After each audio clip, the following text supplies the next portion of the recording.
रूस से जंग में नहीं टिक पाएगा ब्रिटेन। कुछ हफ्तों में रूस से हार जाएगा ब्रिटेन। देखिए, ब्रिटेन के पास हथियारों की भारी कमी इस वक्त है और ब्रिटेन हथियारों की कमी से भी जूझ रहा है। रूस ब्रिटेन टकराव पर बीबीसी की रिपोर्ट सामने आ गई है, जिसमें ये साफ तौर पर कहा गया है कि ब्रिटेन नहीं टिक पाएगा, उसके पास हथियारों की भारी कमी है।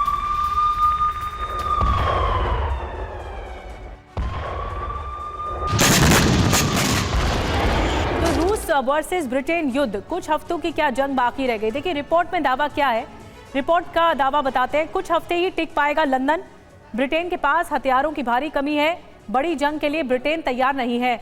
यूके के पास मेडिकल सुविधाएं नहीं है, कम्युनिकेशन ब्लैकआउट का खतरा है।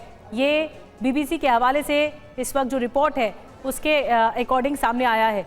तो जिस बिना पर मनीष ये रिपोर्ट सामने आई है, यानी वो आधार बीबीसी की रिपोर्ट का, जिसमें बताया गया है कि इतनी किल्लत है हथियारों की, तो ऐसे में इतने बड़े बड़े बयान फिर कीर स्टारमर की ओर से क्यों दिए जा रहे हैं कि हम यूक्रेन को कंधे से कंधे मिला तक समर्थन करते रहेंगे? क्या इसके पीछे की सच्चाई है? निधि, देखिए, यही तो पूरा खेल है। दरअसल आंकड़े बिल्कुल सही है कि आज की तारीख में ब्रिटेन के पास ना उतने हथियार हैं, ना उतनी सेना है, ना उतनी स्ट्रेंथ है कि वो रूस से आमने सामने की लड़ाई लड़ सके।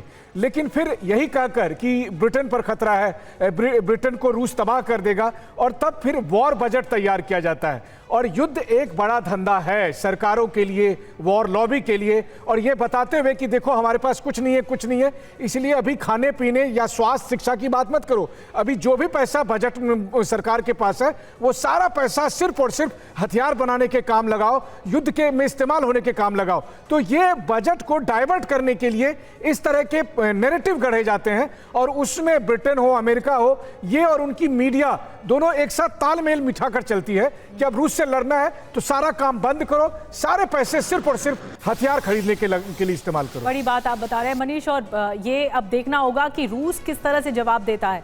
अगर कुछ हफ्तों की जंग बची है ब्रिटेन वर्सेस रूस के लिए, तो अब रूस की अगली स्ट्रैटेजी क्या होती है, ये हमें देखना होगा।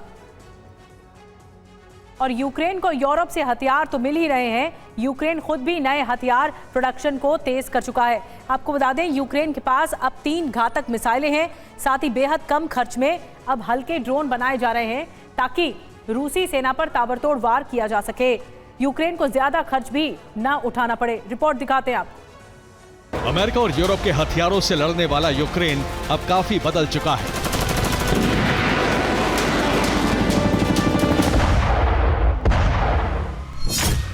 अब यूक्रेन के लिए सबसे अहम है हथियारों का प्रोडक्शन।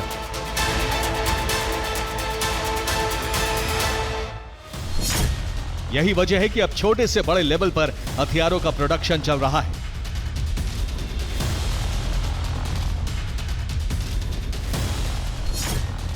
ड्रोन से हमला करने वाला यूक्रेन अब मिसाइलों का भी प्रोडक्शन कर रहा है। लॉन्ग रेंज के हथियारों के मामले में भी यूक्रेन कई कदम आगे निकल चुका है।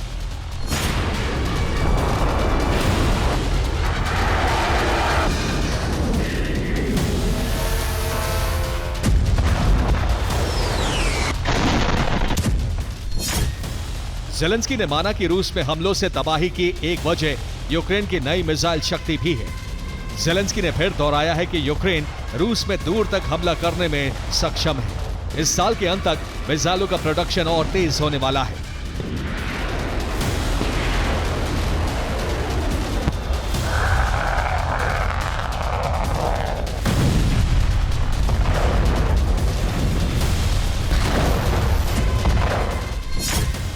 ज़ेलेंस्की के मुताबिक यूक्रेन रूस पर फ्लैमिंगो मिसाइल से हमले कर रहा है।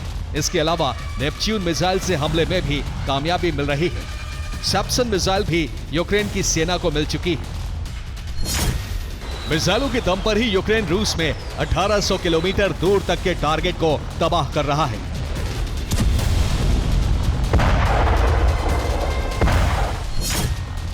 ज़ेलेंस्की के मुताबिक विदेशी मिसाइल के नाम पर सिर्फ स्टॉर्म शैडो का स्टॉक यूक्रेन में मौजूद है। बाकी मिसाइलों का प्रोडक्शन यूक्रेन में ही किया जा रहा है।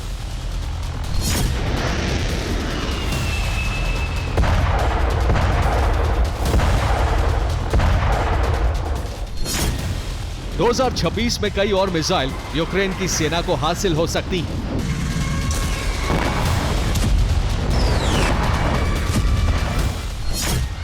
ड्रोन पर भी रिसर्च का काम जारी है। ड्रोन प्रोडक्शन को लेकर नई रणनीति बनी है। अब कम खर्च में अधिक घातक ड्रोन बनाए जा रहे हैं। यूक्रेन अब ड्रोन बनाने के लिए पॉलीयूरेथेन का इस्तेमाल कर रहा है। पॉलीयूरेथेन की मदद से ड्रोन की बॉडी डिजाइन की जा रही है, जिससे यूक्रेन को हल्के वजन और तेज रफ्तार वाले ड्रोन बनाने में कामयाबी मिली है।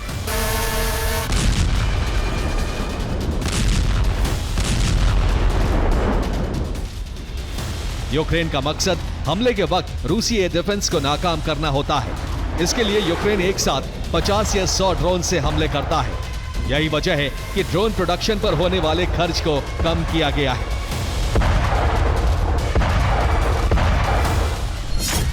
नए ड्रोन में रियर पुशर मोटर है। पंखों का फैलाव 1.2 मीटर तक रखा है। ड्रोन 5.5 किलोग्राम तक विस्फोटक ले जा सकता है। ड्रोन की रेंज 90 किलोमीटर से अधिक है। यूक्रेन ने नए ड्रोन का नाम कूपर रखा है। कूपर को घातक बनाने के लिए इससे क्लस्टर विस्फोटक गिराए जा रहे हैं। यूक्रेन थर्मोबैरिक बम भी तैयार कर चुका है, जिसे ड्रोन में लगातार लगाया जा रहा है।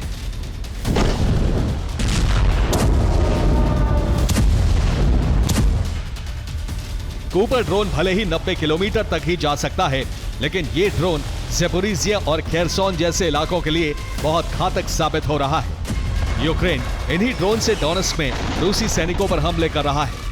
अब दुनिया के कई और देश भी यूक्रेन की मदद कर रहे हैं। इसलिए माना जा रहा है कि यूक्रेन का ड्रोन उद्योग नए साल में और बड़ा होने जा रहा है। Bureau report, TV9, Bharatvarsh.